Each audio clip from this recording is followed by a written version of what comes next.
Welcome to Connecting the Community podcast. I am your host, Marj Andre. I will be connecting you to people, organizations, and events that create community. I am creating this podcast in Richmond Hill, an eclectic and very culturally diverse community with lots of trees and streams and interesting people, just up the hill from Toronto.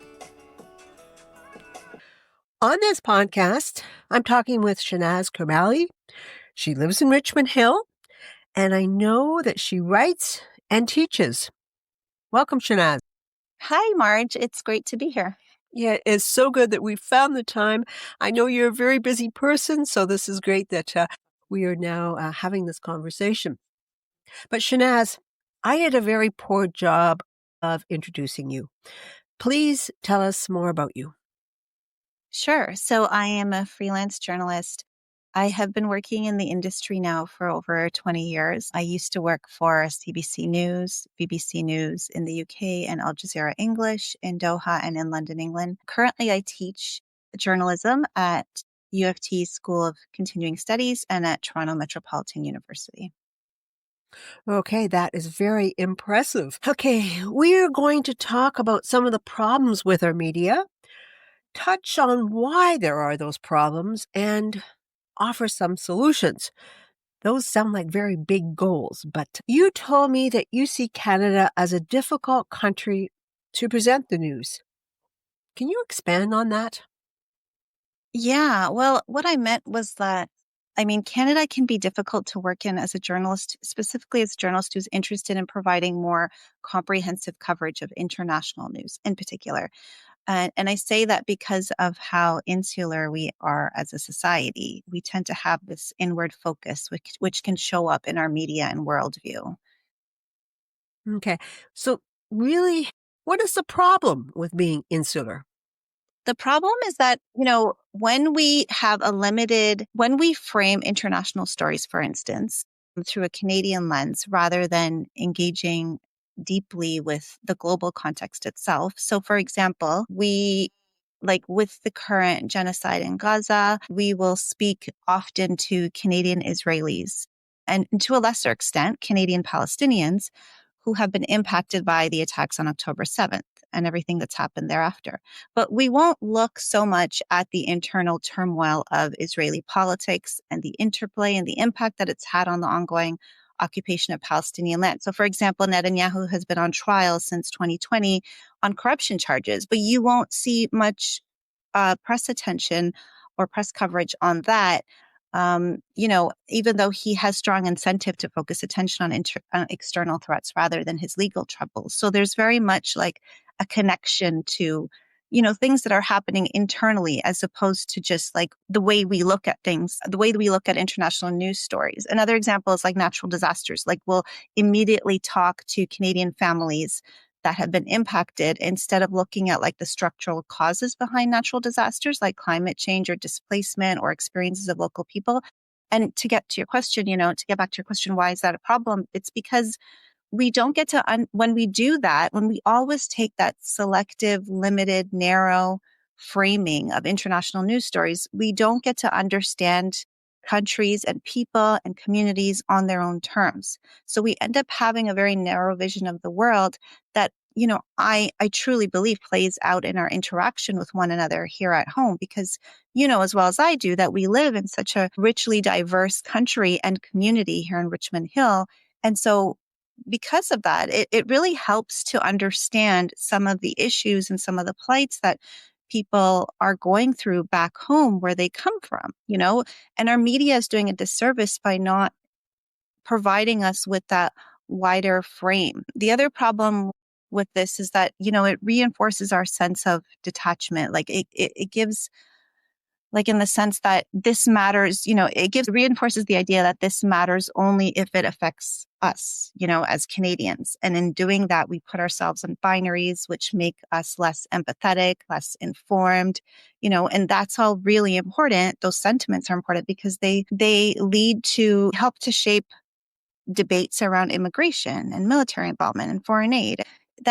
All of that together, it really contradicts our self-image as an internationalist, multilateralist country, which is what Canada is known for in so many ways. And that really undermines our ability to act meaningfully on the global stage. Okay, that's a lot to think about. And I do want to emphasize when Mm. I talk to people, what's so good about living here? The response is the diversity. But it seems like we have a responsibility to really do more in terms of doing that. So, okay, you're going to give examples of how specific events in Gaza have been presented differently by different media. And I hope that you really articulate why that they're different. Yeah. Thanks for asking that, Marge, because this is something that I have been looking really deeply into since October 7th. And more specifically into like the suppression of Palestinian perspectives in Canadian news coverage of this of the attacks since then, and just of the Israeli-Palestine conflict in general, even before that. So one of the things specifically that is different in our editorial treatment of Palestinians versus Israelis is that we tend to use passive voice around language of the dead. So often we'll see headlines that say things like Palestinian civilians were killed in the strike. Homes were destroyed in Gaza. Dozens were injured. And in these cases, the agent, which is like the Israeli army, the IDF, or the airstrikes, they are omitted in that headline or buried. And so when you do that, when you omit the agent, the perpetrator of these attacks, you're blurring accountability, and it makes it seem like the harm is sort of like an unfortunate accident of war. But then you take headlines that reflect Israeli victims, and they're usually described in a more active voice with the perpetrator being clearly identified. For example, Hamas militants killed 20 Israelis at a music festival. Gunmen stormed the kibbutz and murdered families. So in these headlines, the subject, which is Hamas, is front and center, which emphasizes deliberate agency and guilt. And this matters. Like these kinds of word choices matter because there's an imbalance, and that imbalance shapes perception. So as a whole, if you look at our coverage in Canada of what's been happening there, Israel's actions often appear as impersonal, or as tragic consequences of conflict, while Palestinian violence is framed as intentional, targeted aggression. So there's that. And there's also the fact that another example is like the lack of accountability interviewing. I mean, journalists are we're supposed to be truth tellers. We've been trained to hold politicians and people in power to account. We're supposed to question what they say and claims that they make. And there's been very, very little of that happening in relation to this conflict. And again, if you want to compare it to like coverage of Russia and Ukraine, it wasn't there. Like we hold Russian officials to account very, very effectively in a way that we're not doing with Israeli officials. That is so interesting. And I think tonight when I listen to the news, I'm going to listen with listen better. So thank you for that. Okay. Why do you think there are these differences? Oh, that's a great question. And I'd say like I put it down to three things. One Hmm. is what I've already talked about. I think we're insular. Culturally, I think we're insular, and that plays out in our media. And I think another reason is the Orientalist framing of, and that's sort of like okay, so I'll explain that. It's a term from that's been constructed by a Palestinian American scholar, Edward Said, and it's a very well-known concept that's prevalent in post-colonial and critical race theory. And it basically describes how events, people, and knowledge in general are filtered through a Western or white frame of reference.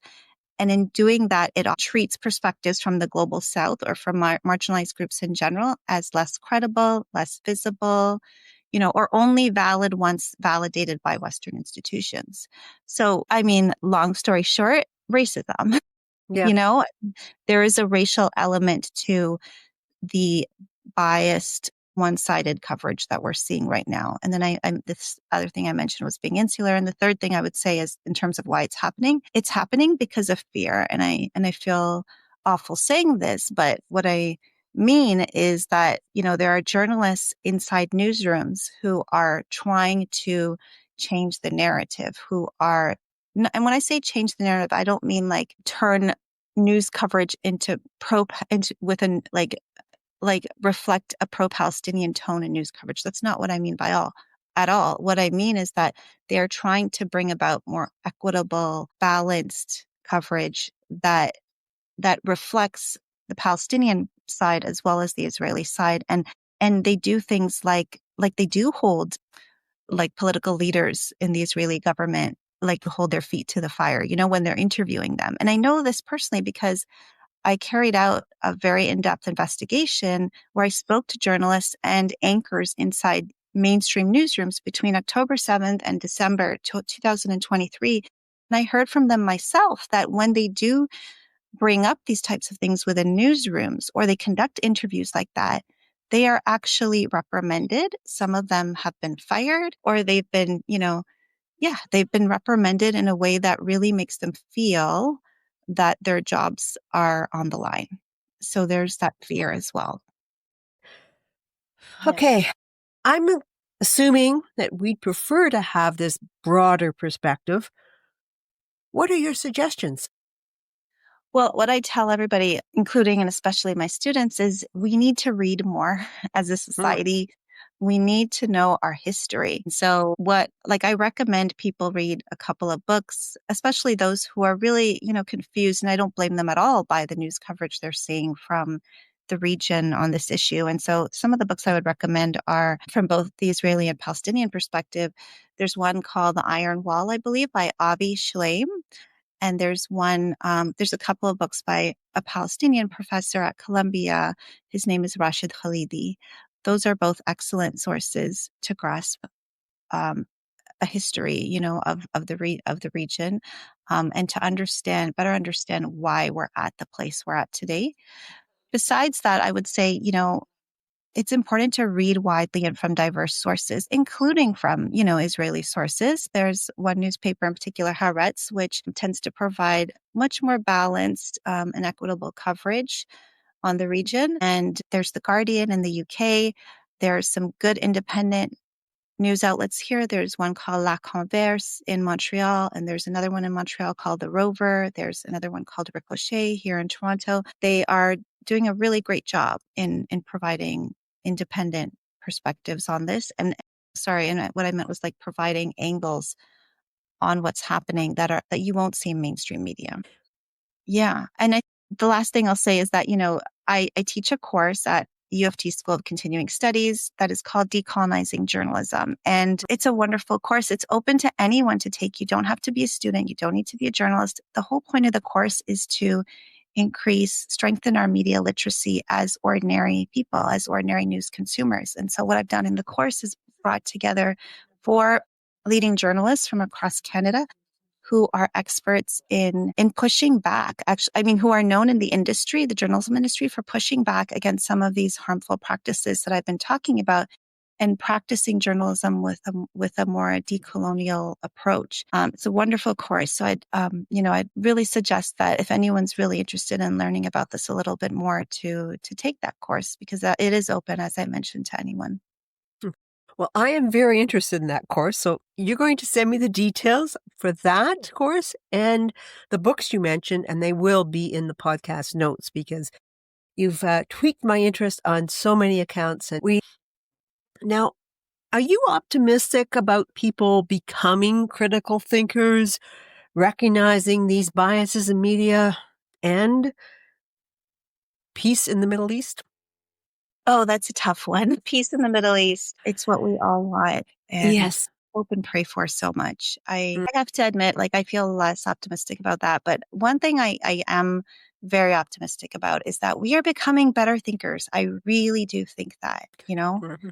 I do. I mean, and I say this because I engage a lot with young people in their 20s. And I, speak to a lot of people in other age demographics too through community talks like this. And I always feel I always come out of it feeling incredibly hopeful, incredibly positive, because based on a lot of the questions that people are asking me, like the ones you asked me as well, it shows when people ask questions and show curiosity, they are showing that they are thinking deeply and critically about things. And that's the way to start.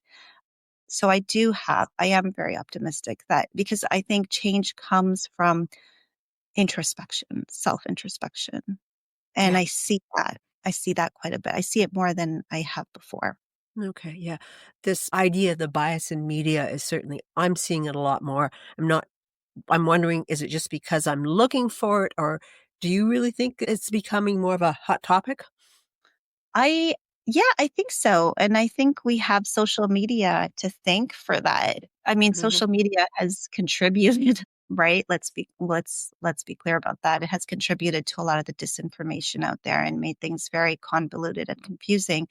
But then at the same time, you also have influencers, and you can call them TikTok journalists, who have decided to educate and inform people using those platforms. And I think it's been very effective because you have to meet people where they're at. And if Yeah. people are Yeah. generally consuming news through social media as opposed to turning on the national, for instance, at night, then we have to change. When I say we, I mean journalists. We have to change our practices and methods of reaching people too. And I think by and large, a lot of journalists have caught on to that and are doing it. And mainstream newsrooms are catching on to it too, albeit a little bit more slowly, but they are there. And I think we're all getting better at doing that. Thank you for that positivity. We have Mhm. hope. Is there anything else that you'd like to add? Um, Maybe I'll just add that, I think we've sometimes been made to believe that media is a mirror of society because it reflects the issues, values, and interests, or it should reflect the things that are important to us, right? And this coverage is important because news reporting has a tendency to shape the way, as I mentioned before, the way we think about things. But it just helps. And this goes back to what we were saying about being a more discerning viewer or news consumer, that just being aware that media isn't a neutral mirror. It's shaped by who owns it, by who produces it, whose narratives are prioritized, recognizing which voices are amplified, which ones are silenced or marginalized. And so maybe it would help more to think of it less as a mirror or a perfect mirror and more like a curated lens, right? Where it reflects some parts of society clearly and others more dimly and others not at all. Like other perspectives are not represented at all. I like that phrase, curated lens. I think that's quite Yeah. insightful there. Okay. I do end my podcast asking the same question of all podcast guests. I want you to name one thing you really like about this community. Oh, what a lovely question. I really love the trails in Richmond Hill. I love our Yeah. park.